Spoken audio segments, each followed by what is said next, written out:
गहरे जंगलों में स्थित कांतारा नाम का एक गांव रहस्यों और भयानक घटनाओं के लिए जाना जाता था। गांव के लोग मानते थे कि वहां एक प्राचीन श्राप है जो किसी के भी जीवन को अंधकार में बदल सकता है। इस गांव के चारों ओर फैले जंगल को लोग काला अरण्य कहते थे। रात होते ही जंगल से अजीब अजीब आवाजें आती थीं, जो किसी के भी रोंगटे खड़े कर सकती थीं। गांव में एक नौजवान अर्जुन, जो शहर में पढ़ाई करके लौटा था, इन अंधविश्वासों पर यकीन नहीं करता था। वह मानता था कि ये सब सिर्फ कहानियां हैं जो लोगों को डराने के लिए बनाई गई है। लेकिन उसकी माँ, जो वर्षों से इस गांव में रह रही थी, अर्जुन को काला अरण्य में न जाने की सख्त हिदायत देती थी। एक रात गांव के एक बूढ़ा व्यक्ति वासुदेव अचानक गायब हो गए। वासुदेव को आखिरी बार काला अरण्य की ओर जाते हुए देखा गया था। गांव के लोग इसे जंगल में रहने वाली भैरवी का प्रकोप मानते थे। भैरवी, जिसे एक प्राचीन आत्मा कहा जाता था, गांव की सभी भयानक घटनाओं का कारण मानी जाती थी। अर्जुन ने ठान लिया कि वह इन सब अंधविश्वासों का सच जानकर रहेगा। उसने वासुदेव को ढूंढने और इस रहस्य का पर्दाफाश करने का निश्चय किया। अर्जुन ने एक रात अकेले जंगल में जाने का फैसला किया। जब वह जंगल के अंदर पहुंचा तो उसे वहां एक अजीब सी ठंडक महसूस हुई। पैर जैसे फुसफुसा रहे थे। अचानक उसे लगा कि कोई उसे पीछे से देख रहा है। जब उसने पलटकर देखा तो वहां कोई नहीं था। कुछ दूर जाने पर उसे एक पुराना टूटा फूटा मंदिर दिखा।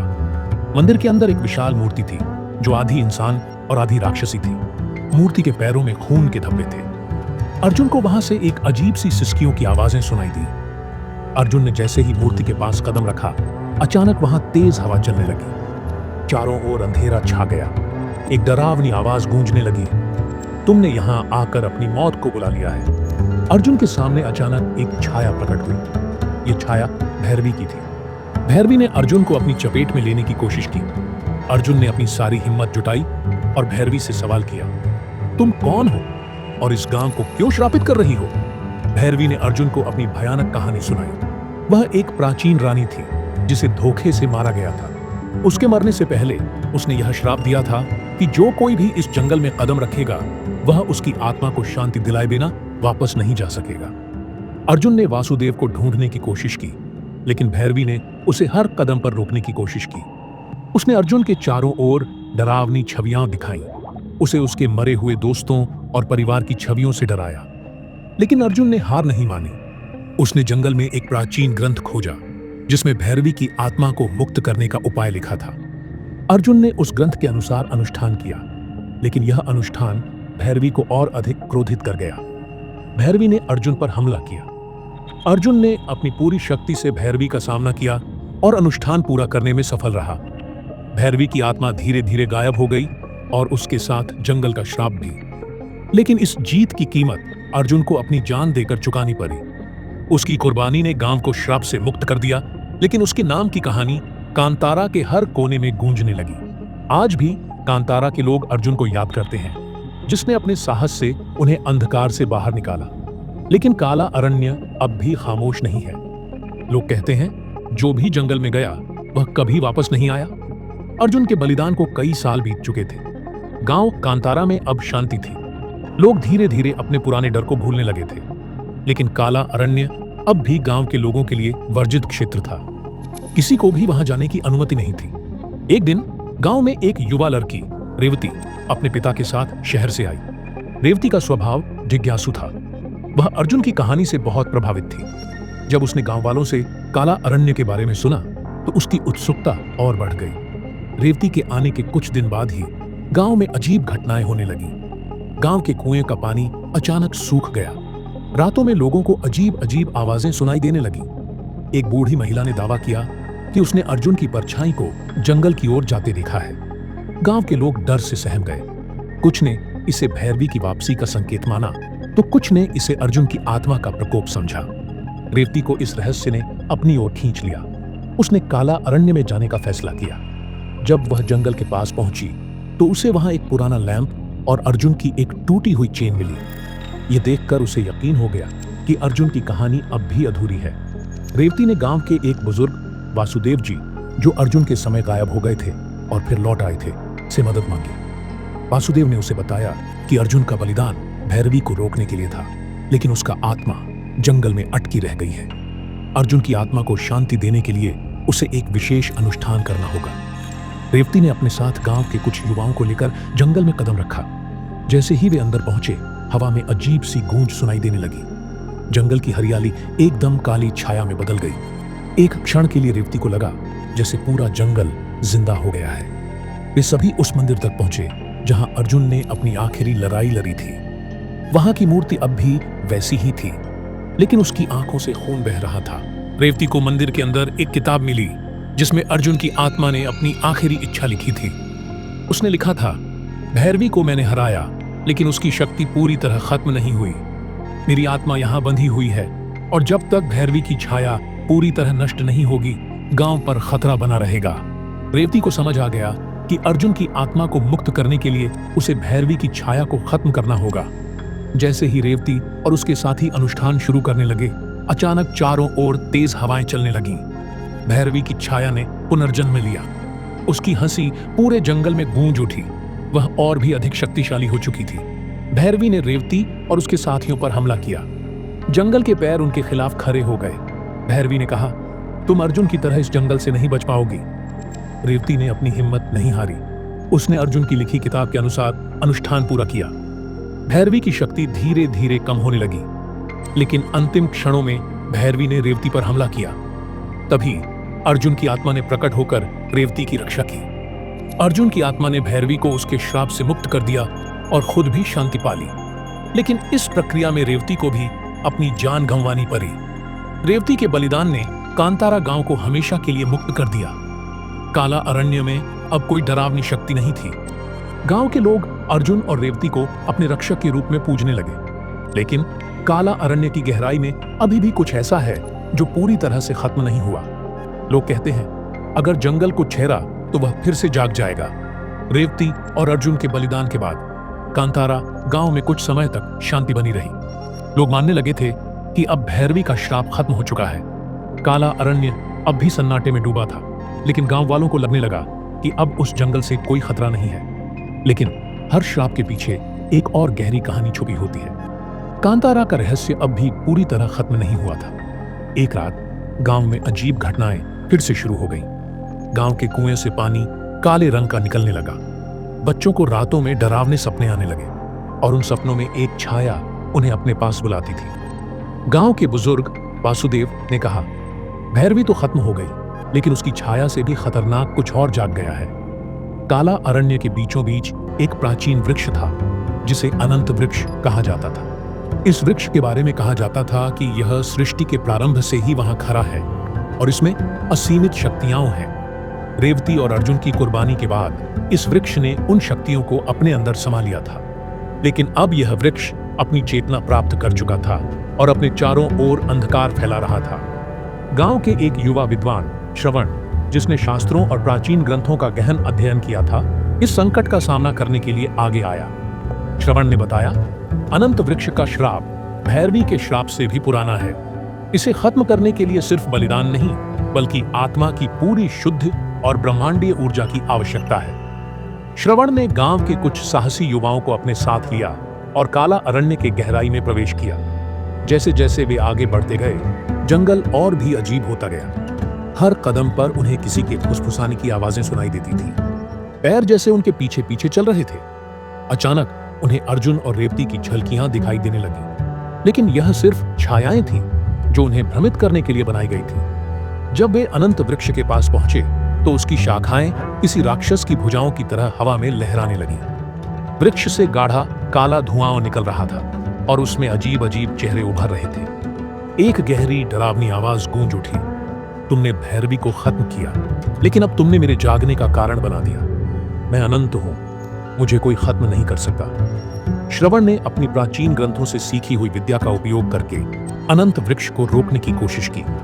उसने अपने साथ लाए हुए मंत्रों का उच्चारण शुरू किया, लेकिन अनंत वृक्ष की शक्ति इतनी अधिक थी कि वह श्रवण और उसके साथियों को अपनी जड़ों में जकड़ने लगा। श्रवण को तभी एहसास हुआ कि अनंत वृक्ष और कांतारा गांव का संबंध बहुत गहरा था। अनंत वृक्ष की जड़ें गांव के हर कोने में फैली हुई थी। यह गांव उसी वृक्ष की शक्ति से बना था। अगर वृक्ष को खत्म किया गया तो पूरा गांव नष्ट हो जाएगा। श्रवण और उसके साथियों ने एक आखिरी प्रयास किया। उन्होंने अनंत वृक्ष की जड़ों में आग लगाने की कोशिश की। जैसे ही आग फैलने लगी, जंगल भयानक चीखों से गूंज उठा। वृक्ष के भीतर से अनगिनत छायाएं बाहर निकली, जो हवा में घुलकर गायब हो गई। लेकिन वृक्ष पूरी तरह खत्म नहीं हुआ। आखिरी पल में उसने अपने चारों ओर एक अंधकारमय ऊर्जा फैलाकर खुद को समय में छुपा लिया। श्रवण और उसके साथी उसी अंधकार में खो गए। कांतारा गांव में लोग अब भी श्रवण और उसके साथियों की प्रतीक्षा करते हैं। काला अरण्य अब पहले से भी अधिक भयानक हो गया है। रातों में वहां से अजीब रोशनी और चीखें सुनाई देती हैं। लोग कहते हैं कि अनंत वृक्ष अब भी वहां है, और जो भी उसकी जड़ों को छेड़ेगा वह न केवल अपनी बल्कि पूरी सृष्टि की बर्बादी का कारण बनेगा। कांतारा अब सिर्फ एक गांव नहीं, बल्कि एक अनंत श्राप की कथा बन चुका है। कांतारा अब भूतिया और श्रापित जगह बन चुकी थी।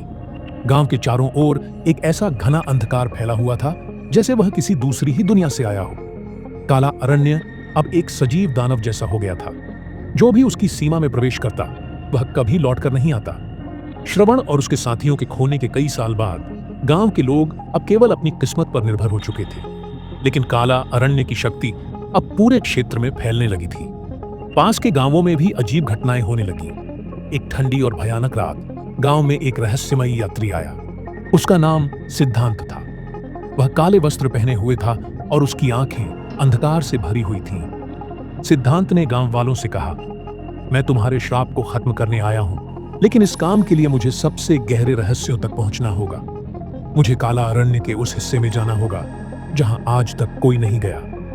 गांव वालों ने उसे रोकने की कोशिश की, लेकिन सिद्धांत के चेहरे पर एक अजीब दृढ़ता थी।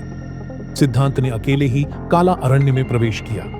जैसे ही वह जंगल के अंदर गया, पैर हिलने लगे और उनकी जड़ें जैसे उसकी राह रोकने लगीं। हवा में भयानक चीखें गूंजने लगीं। कुछ दूर चलने पर उसे श्रवण और उसके साथियों के निशान मिले, लेकिन उनके शरीर मरे हुए नहीं थे। वह जड़ों में जकड़े हुए थे, जैसे कोई उन्हें जिंदा निगल चुका हो। सिद्धांत ने उनके पास पहुंचकर मंत्र पढ़ना शुरू किया। अचानक श्रवण की आत्मा ने सिद्धांत को एक चेतावनी दी। यह वृक्ष केवल एक श्राप नहीं है, यह सृष्टि की अनंत ऊर्जा का केंद्र है। इसे नष्ट करने की कोशिश करना पूरी सृष्टि को नष्ट करने जैसा होगा। सिद्धांत को यह समझ में आया कि अनंत वृक्ष केवल एक साधारण श्रापित वृक्ष नहीं है। यह उस शक्ति का केंद्र था जिसने भैरवी, अर्जुन और रेवती की आत्माओं को भी अपनी ऊर्जा में बांध रखा था। जैसे ही सिद्धांत वृक्ष के पास पहुंचा, उसकी शाखाएं जैसे सजीव हो गईं। वृक्ष से एक भयानक आकृति प्रकट हुई। यह आकृति न भैरवी थी न अर्जुन, बल्कि कालांतर नाम का एक प्राचीन राक्षस था। कालांतर ने अपनी डरावनी आवाज में कहा, तुमने मुझे जगाने की गलती की है। मैं अनंत हूं। मैं समय, सृष्टि और हर जीव का अंत हूं। उसकी उपस्थिति से पूरा जंगल कांपने लगा। आसमान पर गाढ़ा काला धुआं छा गया और एक एक कर पूरे गांव में लोगों को अजीब दृश्य दिखने लगे। सिद्धांत ने अपनी पूरी शक्ति का उपयोग करते हुए कालांतर से लड़ाई शुरू की। उसने प्राचीन मंत्रों का सहारा लिया जो उसे उसके गुरु ने सिखाए थे, लेकिन कालांतर इतना शक्तिशाली था कि हर मंत्र को नष्ट कर रहा था। अंत में सिद्धांत को एहसास हुआ कि कालांतर को हराने का एकमात्र तरीका यह है कि वह खुद को वृक्ष की ऊर्जा में समर्पित कर दे। उसने अपनी आत्मा को अनंत वृक्ष में बांध दिया। सिद्धांत के बलिदान से अनंत वृक्ष की शक्ति धीरे धीरे खत्म होने लगी। उसकी जड़ें सूखने लगी और कालांतर की चीखें पूरे जंगल में गूंज उठी। लेकिन यह जीत केवल अस्थायी थी। सिद्धांत की आत्मा अनंत वृक्ष में बंध गई और उसने अपनी चेतना को कालांतर के अंधकार के साथ मिलाकर जंगल को शांत कर दिया। गांव वालों ने देखा कि काला अरण्य अब पहले जैसा नहीं रहा। उसकी शाखाएं मुरझा चुकी थीं और वह शांत हो गया था। लेकिन एक बात स्पष्ट थी, यह शांति स्थायी नहीं थी। गांव वालों ने सिद्धांत को एक नायक माना, लेकिन वे यह भी समझ चुके थे कि कांतारा का श्राप कभी पूरी तरह खत्म नहीं होगा। अनंत वृक्ष और कालांतर की शक्ति अब भी कहीं गहराई में मौजूद थी और किसी दिन यह फिर जाग सकती थी। कांतारा अब भी अनंत रहस्यों का भंडार है। सिद्धांत के बलिदान के बाद कांतारा गांव में फिर से जीवन लौटने लगा। लोग धीरे धीरे अंधविश्वासों से बाहर आने लगे और विश्वास करने लगे कि अनंत वृक्ष की शक्ति अब खत्म हो चुकी है। काला अरण्य सूख चुका था और वहां जाना अब डरावना नहीं लगता था। लेकिन यह शांति सिर्फ एक भ्रम थी। गांव की नई पीढ़ी अरण्य के पास खेलने जाने लगी। एक दिन गांव की एक लड़की निष्ठा अरण्य के पास से खेलते खेलते अचानक गायब हो गई। गांव वालों ने उसे बहुत ढूंढा, लेकिन उसका कोई पता नहीं चला। उसी रात एक बूढ़ा व्यक्ति जो वर्षों से जंगल के करीब रह रहा था, चीखते हुए गांव के बीच में द्वारा और बोला, वह लौट आया है। कालांतर अब भी जिंदा है। सिद्धांत का बलिदान व्यर्थ गया। गांव के लोग जब उस बूढ़े व्यक्ति की बात सुनने पहुंचे तो उन्होंने देखा कि उसकी आंखें गहरी काली हो चुकी थी और वह बेसुध सा कुछ अजीब शब्द बरबरा रहा था। वह अचानक गिर पड़ा और उसकी सांसें थम गई। उसके मरते ही आसमान पर काले बादल छा गए और काला अरण्य एक बार फिर जीवंत हो उठा। उसकी सूखी जड़ें फिर से हरकत में आ गईं और जंगल में अजीब सी गूंज फैलने लगी। काला अरण्य अब और भी खतरनाक हो चुका था। अनंत वृक्ष से अब न केवल जड़ें बल्कि जीवित छायाएं निकलने लगीं, जो गांव के लोगों को अपने साथ खींच ले जाती थीं। ये छायाएं कालांतर की आत्मा के टुकड़े थीं। गांव के पुजारी ने बताया, कालांतर अब और भी शक्तिशाली हो चुका है। सिद्धांत की आत्मा ने उसे रोकने के बजाय उसे और मजबूत कर दिया। अब कालांतर सजीव हो चुका है और पूरी सृष्टि को निगलने की तैयारी कर रहा है। 3 दिन बाद निष्ठा अचानक गांव लौट आई, लेकिन वह पहले जैसी नहीं थी। उसकी आंखें खाली थीं और वह कुछ भी बोलने में असमर्थ थी। उसके शरीर से एक ठंडी भयानक ऊर्जा निकल रही थी। गांव वालों को एहसास हुआ कि निष्ठा अब सिर्फ एक लड़की नहीं बल्कि कालांतर का माध्यम बन चुकी है। उस रात निष्ठा ने अचानक बोलना शुरू किया। उसकी आवाज में कालांतर की गूंज थी। वह बोली, मैं सिर्फ अरण्य का राजा नहीं हूं, मैं अनंत का स्वामी हूं। कोई भी मुझे खत्म नहीं कर सकता। जो भी मेरे खिलाफ जाएगा उसकी आत्मा हमेशा के लिए अंधकार में डूब जाएगी। कांतारा अब मेरी है।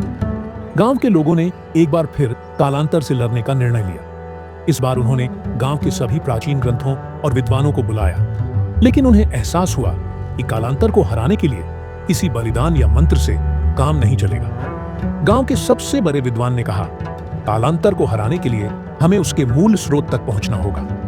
यह स्रोत उस अनंत ऊर्जा में है जिससे यह पूरी सृष्टि बनी है। हमें सृष्टि की आत्मा से जुड़ना होगा। गांव के कुछ साहसी युवक और विद्वान अरण्य में प्रवेश कर गए। अरण्य अब पूरी तरह से जीवित हो चुका था। उसकी शाखाएं और जड़ें उन्हें रोकने लगीं। जंगल में अजीब प्राणियों की छायाएं दिखाई देने लगीं जो पहले कभी नहीं देखी गई थीं। जब वे अनंत वृक्ष तक पहुंचे तो उन्होंने देखा कि वृक्ष अब एक विशाल राक्षसी आकृति में बदल चुका था। वह आकार में इतना बड़ा हो चुका था कि उसकी छाया पूरे जंगल को ढक चुकी थी। कालांतर ने उनकी तरफ देखकर कहा, तुम मुझे खत्म करने आए हो? मैं सृष्टि का शासक हूं, तुम मुझे नहीं हरा सकते। विद्वानों ने अपने मंत्रों और ज्ञान का उपयोग करके सृष्टि की ऊर्जा को आह्वान करना शुरू किया। धीरे धीरे आसमान में एक दिव्य प्रकाश फैलने लगा। इस प्रकाश ने कालांतर को कमजोर करना शुरू किया, लेकिन कालांतर इतनी आसानी से हार मानने वाला नहीं था। उसने अपनी सारी शक्ति का उपयोग करके अरण्य को जलाना शुरू कर दिया। कालांतर के अंधकार और विद्वानों की दिव्य ऊर्जा के बीच भयंकर युद्ध हुआ, लेकिन यह युद्ध किसी के भी पक्ष में नहीं गया। अरण्य और अनंत वृक्ष के साथ साथ विद्वान और साहसी युवक भी इस युद्ध में खो गए। गांव वालों ने देखा कि अरण्य और अनंत वृक्ष गायब हो चुके थे, लेकिन उनके स्थान पर एक विशाल गहरा गड्ढा बन चुका था, जिसमें से कभी कभी भयानक चीखें सुनाई देती थीं। गांव अब वीरान हो चुका था। लोग धीरे धीरे कांतारा को छोड़ने लगे, लेकिन हर कोई जानता था कि कालांतर अब भी कहीं मौजूद है और वह किसी दिन फिर से जाग सकता है। कांतारा अब सिर्फ एक गांव नहीं बल्कि एक अनंत श्राप और भय का प्रतीक बन चुका है।